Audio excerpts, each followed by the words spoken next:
Section 4, c'est la fonction exponentielle. Donc, on a vu les lois des exposants, les lois des logarithmes. On a vu un peu comment se servir de la fonction exponentielle dans des situations à croissance exponentielle, comme les derniers quiz. Et là, on commence la fonction exponentielle comme telle. Donc, je vais commencer simplement par remplir une petite table de valeurs, puis vous montrer de quoi a l'air le graphique de la fonction exponentielle. La fonction de base, c'est f de x est égal à un nombre à la x. Okay? La fonction exponentielle, c'est un nombre à la x. Et la base, elle va toujours être plus grande que 0. Ça ne peut pas être 0, mais ça peut être une fraction inférieure à 1 jusqu'à l'infini. Par exemple, f de x égale 2 à la x. Okay? Je vais vous faire le graphique de cette fonction-là. Ils ont toutes l'air de la même affaire, même si c'était 2, 3, 4, ainsi de suite. Alors, ici, ça va être x, f de x. Je vais donner des valeurs à x, puis je vais regarder ce que ça donne dans mon graphique. Donc, si x vaut 0, si je commence avec 0, 2 à la 0, ça fait quoi? 1, fait que j'ai le point 0,1. Si x vaut 1, ça fait 2, 2 à la 1. Si x vaut 2, 2 à la 2, ça fait 4.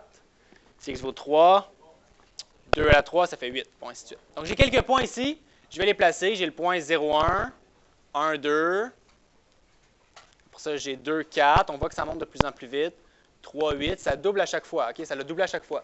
Ça, c'est le double, c'est le double, c'est le double encore. Ça va continuer jusqu'à l'infini. C'est exponentiel.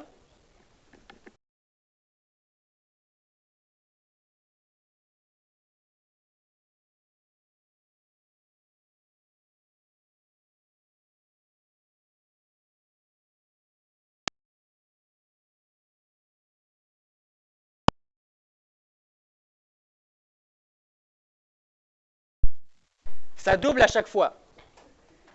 OK, donc ça monte de façon exponentielle. Si la base était 3, ça triplerait à chaque fois. Alors la courbe a l'air de ça. En tout cas, à peu près. Je vais vous le montrer en beau tantôt. Qu'est-ce qui arrive quand x a des valeurs négatives? Par exemple, quand x vaut moins 1. Bon, si on y pense, 2 à la moins 1, ça fait quoi? Ça fait une demi. OK, ça fait une demi qui donne 0,5. Alors, c'est le même principe. Ici, ça doublait de hauteur à chaque fois. Mais si on recule, ça va diminuer de hauteur à chaque fois d'un facteur 2. Donc, ça va être la moitié. À moins 1, je suis à une demi. Puis quand x vaut moins 2, 2 à la moins 2, c'est 1 sur 2 à la 2. Donc, c'est un quart. Okay, c'est 0,25. Donc, ça va être la moitié d'une demi, c'est un quart. Fait que je vais être rendu là. Puis à moins 3, ça va être 2 à la moins 3. Ça fait 1 sur 2 à la 8. C'est 1 sur 2 à la 3, c'est 1 huitième, qui est 0,125, qui est la moitié des 0,25, ainsi de suite. Donc, ça ne touchera jamais 0. Okay? Même si x était moins 1 milliard, ça ferait 1 sur 2 à la 1 milliard, qui donnera un chiffre vraiment, vraiment proche de 0. Mais ça ne serait pas 0. C'est impossible que ça touche 0. Alors, le graphique a l'air de ça. En tout cas, ça va être laid, là, mais ça va être ça. OK. Ça, c'est le graphique de la fonction exponentielle. L'idée, c'est qu'elle se rapproche, quand x va vers l'infini, moins l'infini, elle se rapproche de l'axe des x sans jamais toucher. Alors, il y a une asymptote horizontale, que je vais faire en pointillé ici. Donc, une asymptote à 0, c'est-à-dire que la courbe se rapproche sans jamais toucher l'axe des x qui est à y égale 0. Donc, ça ressemble à ça.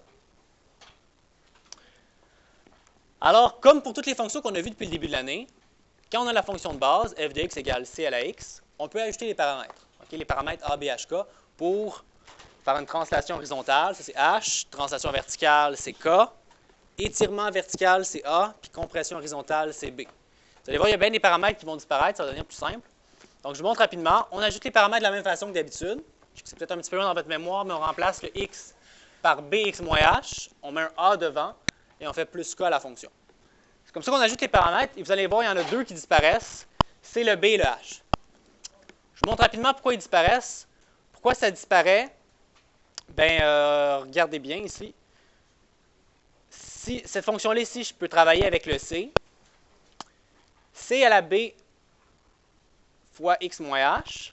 Selon les propriétés des exposants, c'est la même chose que c à la b à la x moins h. Donc, ça veut dire que si on avait un paramètre b, on pourrait le mélanger avec la base ici. Je vous montre un exemple. Si j'avais 2 à la 3 à la x moins 1, bien, je pourrais dire que c'est la même chose que 2 à la 3 à la x moins 1. Donc, c'est 8 à la x moins 1. Donc, c'est pour vous montrer que le paramètre b, il ne sert à rien parce qu'il va être compris dans la base. Okay? Il n'y a pas de paramètre b parce qu'il va être compris dans la base. Le paramètre h non plus, on n'aura pas. Si j'ai juste C à la x moins h, il n'y aura pas de paramètre h. Pourquoi? Parce que selon les lois des exposants, quand on a une soustraction ici, ça provient d'une division. C'est C à la x sur C à la h. Puis vu qu'il y a un a devant, C à la h, on pourrait le calculer, puis on pourrait le mélanger avec le paramètre a. Donc le paramètre h va être mélangé avec le a, puis le b va être mélangé avec le c. Je le montre ici. Si j'ai, par exemple, 2 fois 8 à la x moins 1 plus 4, mon h, ça serait 1. Bien, je pourrais le mélanger avec le 2 qui est en avant. Je vous montre comment. Ça ferait 2 fois 8 à la x sur 8 à la 1 plus 4. Puis 2 divisé par 8, ça donne 0,25. Donc 0,25 fois 8 à la x plus 4. Ça, c'est la même fonction, c'est juste qu'elle est écrite différemment. Donc, où ça? Ici? Ici?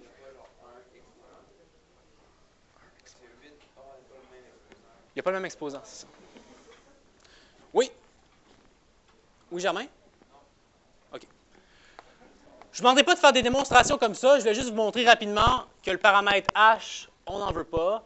Puis le paramètre b, on n'en veut pas. Le b va être mélangé avec la base. Le h va être mélangé avec le paramètre a. Et tout ce qui va rester... C'est ça. Donc ça, c'est la forme... Excusez-moi tout le monde. Ça, c'est la fonction qu'on va utiliser. C'est dans cette forme-là. C'est la forme canonique. On va simplement avoir le paramètre a, c et k.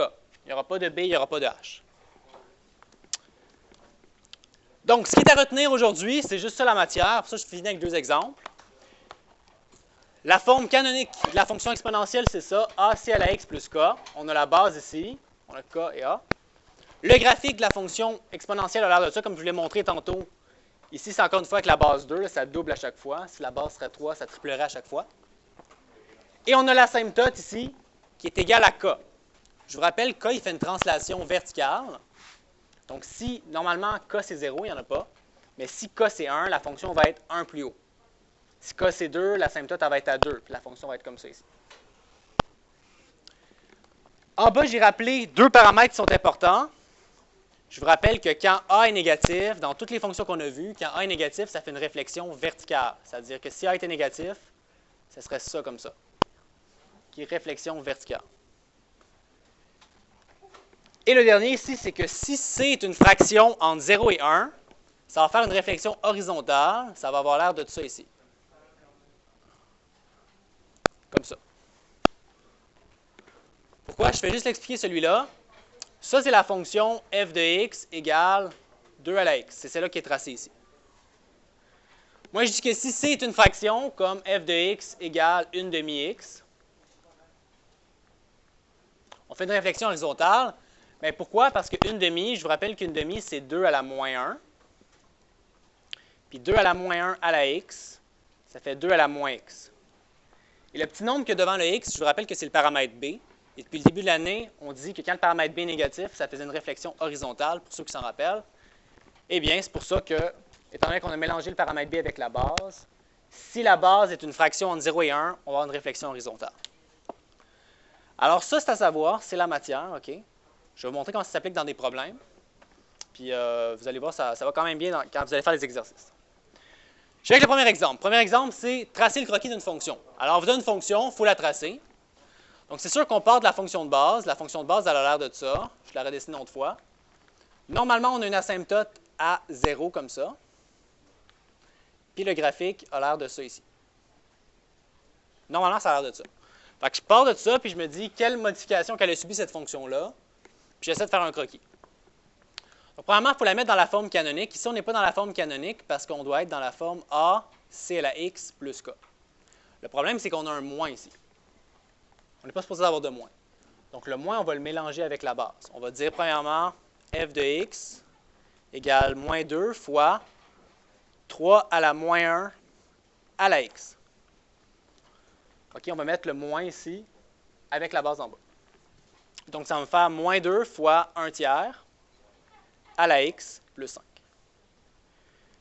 Là, je suis dans la forme canonique. Je vois que mon a, c'est moins 2, mon c, c'est 1 tiers, et mon k, c'est 5. OK? Je suis vraiment dans cette forme-là. A moins 2, c, c'est 1 tiers, k, c'est 5. Donc, pour tracer mon graphique, c'est simple. L'asymptote est tout le temps vis-à-vis k. Donc, si K, c'est 5, bien, mon asymptote, elle va être à une hauteur de 5. Je vais à peu près, là. Donc, ça serait mon asymptote, ça, c'est 5. Donc, je sais que ma courbe, elle va se rapprocher de ça sans jamais être touchée. Ensuite de ça, à part l'asymptote, bien, il y a juste ces deux choses-là à regarder. Si A est négatif, on fait une réflexion verticale. Alors ici, mon A est négatif, c'est moins 2. Alors, au lieu de monter comme ça, bien, elle va descendre comme ça ici. Et finalement, si C est une fraction entre 0 et 1, on fait une réflexion horizontale, comme ça ici. Alors, moi, mon C, c'est 1 tiers. Alors, oui, je vais avoir une réflexion horizontale. Donc, on va avoir deux réflexions. Une réflexion verticale et une réflexion horizontale. Alors, mon graphique, il aura l'air de ça. Normalement, il a l'air de ça. Si je faisais une réflexion verticale, ça aura l'air de ça. Puis si en plus, je fais une réflexion horizontale, ça aura l'air de ça au final. OK? Donc, ma réponse, je demande juste un croquis, ce serait ça ici. Et voilà. OK, donc mon asymptote est à 5. Il y a une réflexion verticale et horizontale. Donc, dans le devoir, vous allez avoir à tracer des graphiques et vous allez avoir aussi à trouver la règle. Alors, je termine avec ça. Dernier exemple. Trouver la règle d'une fonction exponentielle à partir d'un graphique. Donc, vous allez voir, la démarche, ça fait un petit peu peur, mais ça ne sera pas si pire en le pratiquant. 2. Vous avez 2. Un de plus que les autres groupes. Alors, quand vous allez devoir trouver la règle d'une fonction exponentielle à partir du graphique, on va toujours vous donner l'asymptote et 2 points. C'est le minimum pour trouver la règle d'une fonction exponentielle. Donc, on a l'asymptote et 2 points. Alors, l'asymptote, je vous rappelle, est toujours à une hauteur de K. Donc, dès qu'on a l'asymptote, on regarde à quelle hauteur. C'est à une hauteur de moins 3. Donc, on sait déjà que K, c'est moins 3. Alors, on a f de x égale AC à la x moins 3. Il reste à trouver A et C. Ça, c'est différent de ce qu'on a fait depuis le début de l'année parce qu'on a deux variables. Normalement, on cherche juste le paramètre A, par exemple, puis on remplace x puis f de x, puis on le trouve, c'est facile. Mais là, on a deux paramètres. Okay? Quand on a deux inconnus, il faut deux équations. C'est ça qui est un petit peu plus compliqué que d'habitude, mais ce n'est pas si pire. C'est qu'au lieu de le remplacer par un point puis trouver A directement, on va remplacer par 2 points. Ça va nous donner un système d'équations qu'on va résoudre ensuite pour trouver A et C. Alors, on va prendre les 2 points. Je vais prendre le point 2, 3 et le point 5, moins 2,25. Et je vais les remplacer dans mon équation. Ça va me donner deux équations. Alors, ma première équation, ça serait 3 égale AC à la 2 moins 3. Je vais remplacer x par 2 puis f de x par 3. Et je fais la même chose pour l'autre. Moins 2,25 est égal à A C à la 5 moins 3. Donc, j'ai remplacé x et f de x par mes 2 points. Ça me donne deux équations. Et quand on a deux équations, on peut trouver deux inconnus. De la même façon que quand on a deux droites, puis on cherche x et y, il nous faut deux équations. On les compare, puis on trouve la réponse. Alors, la meilleure façon de résoudre ça, c'est d'isoler AC à la quelque chose. Donc, on va envoyer le 3 de l'autre côté. 6 est égal à AC à la 2. Je fais plus 3, ça fait 0,75 est égal à AC à la 5. Et finalement, ce qu'on va faire, c'est qu'on va diviser les deux équations. Je conseille toujours de diviser celui qui a le plus grand exposant, donc lui, par celui qui a le plus petit. Puis on va les diviser. Alors, je vais faire 0,75 égale AC à la 5. Et je vais diviser tout le côté gauche par le côté gauche. Donc, ça, divisé par 6. Et ici, tout le côté droit, divisé par le côté droit. On a le droit de faire ça parce que ça, c'est égal. Donc, si je divise chaque côté par AC à la 2 puis de l'autre côté par 6, bien, ça reste égal. Okay? Ça, c'est égal à ça. Donc, en les divisant, pourquoi on les divise? C'est parce qu'en les divisant, les paramètres A vont s'annuler. Et magiquement, il va nous rester juste le paramètre C qu'on va être capable de trouver.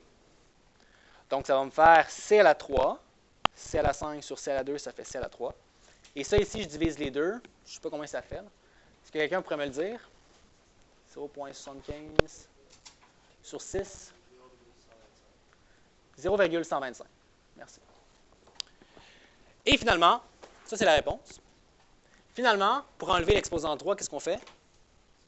On fait racine cubique. Il n'y a pas de log là-dedans. On fait racine cubique. Si c'était exposant 17, on ferait racine 17e. OK? Donc, on fait racine cubique de chaque côté. Et racine cubique de ça, c'est... Comment est-ce qu'on fait racine 17e? Pour faire racine 17e, en passant, merci, bonne question. Si on va faire racine 17e sur la calculatrice graphique, sur les autres, je ne suis pas sûr. Vous faites 17, après ça, vous faites maths, puis après ça, vous faites ce symbole-là. Ça fait racine 17e de. Ou sinon, vous faites à la 1 sur 17. Moi, je préfère faire à la 1 sur 17. C'est mieux. OK, donc ici, on fait racine cubique de chaque côté et on trouve 0,5 est égal à C. Je vais juste répéter rapidement les étapes. Donc, qu'est-ce que j'ai fait? On commence par trouver K avec la hauteur de l'asymptote. Une fois qu'on a K, il reste A et C à trouver. Vu qu'on a deux inconnus, on remplace par 2 points. Ça nous donne deux équations qu'on va diviser. On les divise pour annuler le paramètre A et on trouve le paramètre C comme ça. Finalement, une fois qu'on a trouvé le paramètre C, on le remplace dans une des deux équations. Je vais le remplacer dans celle-là ici. Ça va me faire 6 égale A fois 0,5 à la 2. Et là, on isole le paramètre A. Donc, ça fait 6 égale A fois 0,25. Je divise par 0,25 et je trouve 24 est égal à A. Donc, la réponse, ce serait 24 fois 0,5 à la x moins 3. Et ça serait l'équation de la fonction exponentielle qui est tracée ici. Là, je sais que ça peut être l'air compliqué, mais le résumé sur Didacti, c'est hyper clair. C'est écrit étape par étape quoi faire. On remplace par un point, on remplace par l'autre, on divise les deux.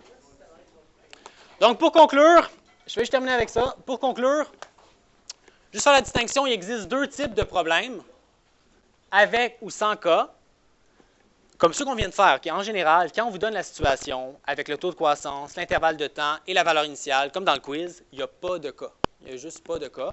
Puis c'est pour ça qu'on faisait comme dans le quiz, on disait, bon, on avait f de x égale la valeur initiale fois le taux de croissance à la c sur l'intervalle de temps. Puis il n'y a pas de cas. Tandis que quand on va vous donner le graphique avec 2 points et l'asymptote, alors là, à ce moment-là, en général, il y a un cas, et le cas, c'est la hauteur de l'asymptote. Donc, c'est tout. C'est tout pour la matière. Vous avez 2 cours pour pratiquer, et le quiz, c'est jeudi.